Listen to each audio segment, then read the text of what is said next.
India's number 1 varicose veins hospitals ఐబీసీను సంప్రదించండి. మీ నొప్పి లేని ప్రయాణాన్ని ప్రారంభించండి. నమస్కారం గురుగారు. శ్రీమాత్రే నమః. గురుగారు, అసలు మన ఇండ్లు అనగానే గడప నుంచే ప్రారంభమవుతుంది. గడపే లక్ష్మీదేవిగా భావిస్తూ ఉంటాము. అయితే ఈ అపార్ట్మెంట్ కల్చర్ వచ్చిన దగ్గర నుంచి మనకి గడపలు అన్నవి కూడా అసలు ఎక్కడ ఉండట్లేదండి. మెయిన్ ముఖద్వారంలో ఉండే ఒక గడప ఒక్కటే ఇస్తున్నాడు, మిగతావన్నీ కూడా అసలు ఎక్కడ లేవు. అసలు గడపకి ఉండే ప్రాధాన్యత ఏంటి? గడప దగ్గర అంటే గడపకి ఇవతల అవతల ఉండి ఏవి ఇచ్చి పుచ్చుకోకూడదు, గడప మీద నుంచోకూడదు, గడప మీద తుమ్మకూడదు, ఇలాంటివి చాలా చాలా వింటూ వచ్చాము. సో దానికి సంబంధించిన రీజన్స్, అసలు గడపకున్న ప్రాధాన్యత, దీని గురించి తెలుసుకోవాలనుకుంటున్నాము. గడపని లక్ష్మీదేవిగా రామాయణంలో చెప్పడం జరిగింది. రాముడు అరణ్యవాసంలో ఉన్నప్పుడు శూర్పణఖ వస్తుంది రాముడి దగ్గరికి. వచ్చి చక్కగా గడప మీద నిలబడి చేతులు ఇలా పెట్టుకొని చూస్తూ ఉంటుంది. అప్పుడు రాముడికి ఉన్నటువంటి గొప్ప టాలెంట్ ఏంటంటే, ఒక సెకండ్ మనిషిని చూస్తే ఆ మనిషి ఏంటని అంచనా వేయగలుగుతాడు. రాజులో ఉండాల్సిన గొప్ప లక్షణం అది.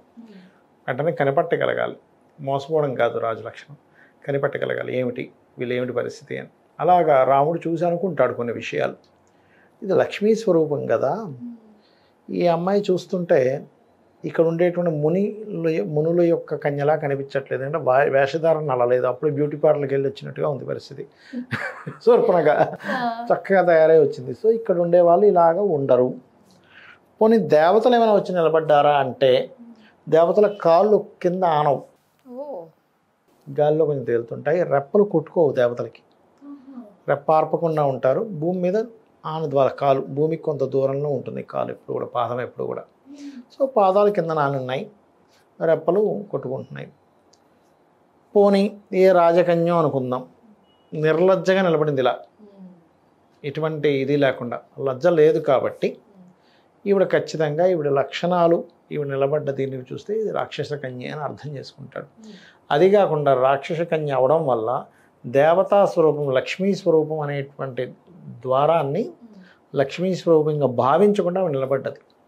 సో ఈవిడ రాక్షస కన్య అర్థం చేసుకుంటాడు. అందుకని మన వాళ్ళు ద్వారం ఏదైతే గడప ఉంటుందో, ద్వారాన్ని పెట్టేటువంటి గడప ఉంటుందో, ఆ గడప ఖచ్చితంగా లక్ష్మీ స్వరూపం కాబట్టే మన వాళ్ళు పసుపు కుంకుమ అలంకరణ చేస్తారు. చాలామంది ఒకటి వేల్లో పెయింట్ వేసేసి పెయింట్ వేసేస్తారు. అలా చేయకూడదు ఎప్పుడు కూడా. నేను వేల్లో పెయింట్ వేసుకోవద్దని చెప్పట్లేదు, దాని మీద పసుపు రాయండి. మళ్ళీ పసుపు కంపల్సరీ ఉండాలి. దీనికి 2 రీజన్స్, సైంటిఫిక్ రీజన్స్ ఉన్నాయి. ఒకటి, మనకి ఏదైనా బ్యాక్టీరియా లోపలికి రాకుండా కొంతవరకు అది ఆపుతుంది. బ్యాక్టీరియా సైంటిఫిక్ పరంగా చూస్తే బ్యాక్టీరియా మాట్లాడతారు, నెగటివ్ ఎనర్జీ లోపలికి రాదు.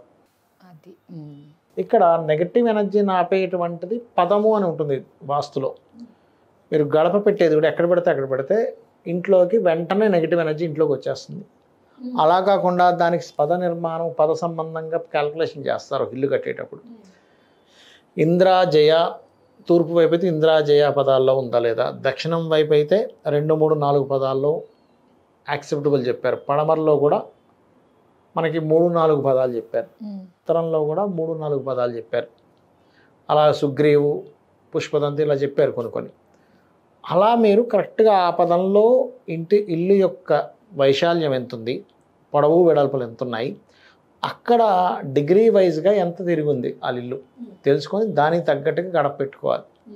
ఆ గడపకి మీరు చూడండి, అయ్యప్ప స్వామి దీక్ష తీసుకున్న వాళ్ళు ఇంటి నుంచి దీక్ష విరమణ కోసం కొండ మీదకి వెళ్ళే ముందు గడపకి కొబ్బరికాయ కొడతారు, తెలుసా మీకు? తిప్పుతారు. అవునండి.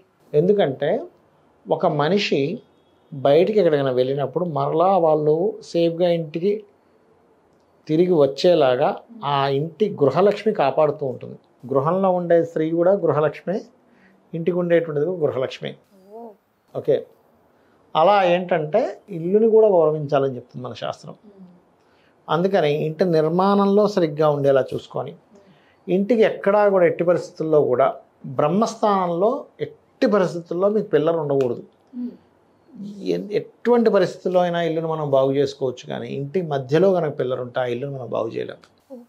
ఇప్పుడు వాస్తులు ఎలా అంటే కలర్ రిలేటెడ్గా ఉంటాయి కొన్ని, కొంచెం కలర్స్ మారిస్తే కూడా వాళ్ళకి రిలీఫ్ వస్తుంది. వస్తువులు ఉన్న ప్రదేశంలో, పెట్టాల్సిన ప్రదేశంలో వస్తువులు పెట్టుకున్నా కొంత రిలీఫ్ వస్తుంది.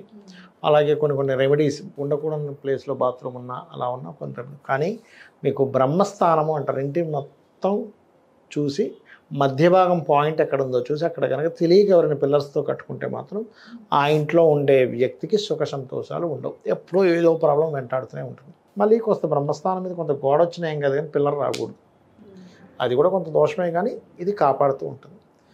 గడప అనేటువంటిది ఏదైతే ఉందో, మీరు ఎట్టి పరిస్థితుల్లో మన వాళ్ళు అందుకే గడప మీద కొంతమంది తలబెట్టి పడుకునేవారు, గడపను తొక్కుకుంటూ రావద్దురా అని చెప్పేవారు. మీకు ఎందుకు ఇంట్లో చిన్నపిల్లలు ఉంటాయి, గడప దగ్గర మన వాళ్ళు కొంతమంది చీపురు పెడతారు, లేకపోతే ఇనప వస్తువు ఏదైనా పెడతారు, మీరు చూడండి. ఎందుకంటే నెగటివ్ ఎనర్జీ ఎంటర్ అయ్యేది ఆ రూట్ నుంచి ఎంటర్ అవుద్ది, కిటికీలోంచి ఎంటర్ అవ్వదు, ద్వారంలోంచే ఎంటర్ అవుద్ది. అందుకని వాళ్ళు ఇంట్లో చిన్నపిల్లలకి ఎక్కడ కూడా నెగటివ్ ఎనర్జీస్ రాకూడదని అలా చేసేవారు. దీనికి మనకి ప్రత్యామ్నాయంగా గుమ్మడికాయ కట్టుకోవడము, బూడిది గుమ్మడికాయ కట్టుకోవడము ఇవి చేస్తూ ఉంటారు.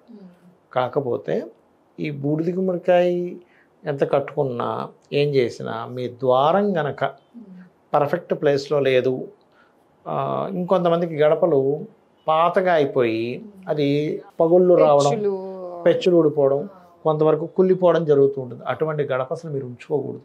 ఎందుకంటే అది ఇంట్లో ఎప్పుడైతే దోషం ఏర్పడిందో గడపలో, ఇంట్లోకి నెగటివ్ ఎనర్జీ త్వరగా రావడానికి అది యాక్సెప్ట్ చేస్తూ ఉంటుంది, అంటే అది ఆపలేదు. ఎప్పుడైతే వన్స్ నెగటివ్ ఎనర్జీ ఇంట్లోకి ఎంటర్ అయిపోతే ఆ ఇంట్లో వాళ్ళు మనశ్శాంతిని కోల్పోతారు. భార్యాభర్తల మధ్యన విభేదాలు, తల్లి కొడుకులు తండ్రి కొడుకుల మధ్యన విభేదాలు, ఆ ఇంట్లో వాళ్ళకి ఎప్పుడు ఏదో అనారోగ్యం, ఎప్పుడూ ఏదో ఒక సమస్య, ధన సమస్య, ఏదో ఒక సమస్యలు వెంటాడుతూ ఉంటాయి. బికాజ్ ఆఫ్ ఆ ఇంట్లో ఉండేటువంటి దేవతా అసురులు పాజిటివ్గా పనిచేయవు అక్కడ. గడప చాలా ప్రధానం. ఇల్లు మొత్తం వాస్తుకి ఎత్తు అయితే గడప నిర్మాణం చేసుకునేటువంటి ప్రదేశం ఒక ఎత్తు. అందుకే చూడండి, దానికి కూడా ఒక ముహూర్తం ఉంటుంది. గడప పెడుతున్నామంటే ముహూర్తంలో పెడతారు. అవునండి. ఇంటికి శంకుస్థాపన ముహూర్తం, ఇల్లు నిర్మాణం చేసేటప్పుడు చాలామంది కొన్ని మిస్టేక్స్ చేస్తారు. ఏంటంటే ఈశాన్యం నుంచి ప్రారంభిస్తారు, ఈశాన్యం నుంచి ప్రారంభించకూడదు, నైరుతి నుంచి ప్రారంభించాలి. ఇప్పుడు ఈశాన్యంలో గోడ కట్టాడు, ఇప్పుడు ఈశాన్యం ఎత్తైపోయిందిగా, నైరుతి నుంచి ప్రారంభించాలి. పిల్లర్ వేసేది కానివ్వండి, ఇల్లు గోడలు కట్టేది కానివ్వండి, నైరుతి నుంచి ప్రారంభించాలి. అలాగే మరొకటి ఏంటంటే ఇక్కడ ఇంటి నిర్మాణంలో ఇందాక మనం చెప్పుకున్నట్టు గృహప్రవేశానికి ఒక ముహూర్తం, ద్వారం పెట్టడానికి ఒక ముహూర్తం ఉంటుంది, గృహ ఆరంభానికి ఒక ముహూర్తం ఉంటుంది. ఇలా మూడు అందులో చూడండి, మనకి శంకుస్థాపనకి ఎంత ముఖ్యమో, గృహప్రవేశానికి ఎంత ముఖ్యమో, గడప పెట్టడానికి కూడా అంతే ముఖ్యం. అక్కడ కూడా చతుర్థ శుద్ధి, లగ్న శుద్ధి, అష్టమ శుద్ధి, లాభంలో చక్కగా మీకు రవి కానీ ఏమైనా శుభగ్రహాలు ఉన్నాయా, లగ్నంలో శుభగ్రహాలు ఉన్నాయా, దానికి దశలు గట్ట అన్నీ బాగున్నాయా, ఇవన్నీ కూడా లెక్కలేసుకుంటారు. సో ఇంత ఉంటుంది అనమాట. అయితే ఇప్పుడు మనకి మెయిన్ ముఖద్వారంలో ఉండే గడపే ఫస్ట్ అండి, మిగతావి గడపలు లేకపోయినా పర్వాలేదా?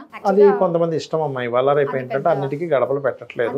కాకపోతే మెయిన్ డోర్కి చాలా ఇంపార్టెంట్. మెయిన్ డోర్ లేకపోతే వెనకాల నుంచి కొంత అక్కడ కూడా కంపల్సరీ పెట్టుకోవాలి. ఎక్కడి నుంచి అయితే మనం వెళ్ళి వస్తూ లోపలికి ఎంటర్ అవుతామో ఇంటి లోపలికి ఆ ప్లేసెస్ లో ఖచ్చితంగా గడపలు ఉండాలి, గడప ఉండాల్సిందే. ఓకే గురుగారు, గడపకి సంబంధించి అలాగే మిగతా వాస్తుకు సంబంధించి చాలా విషయాలు మాతో పంచుకున్నందుకు ధన్యవాదాలు. శ్రీమాత్రే నమః.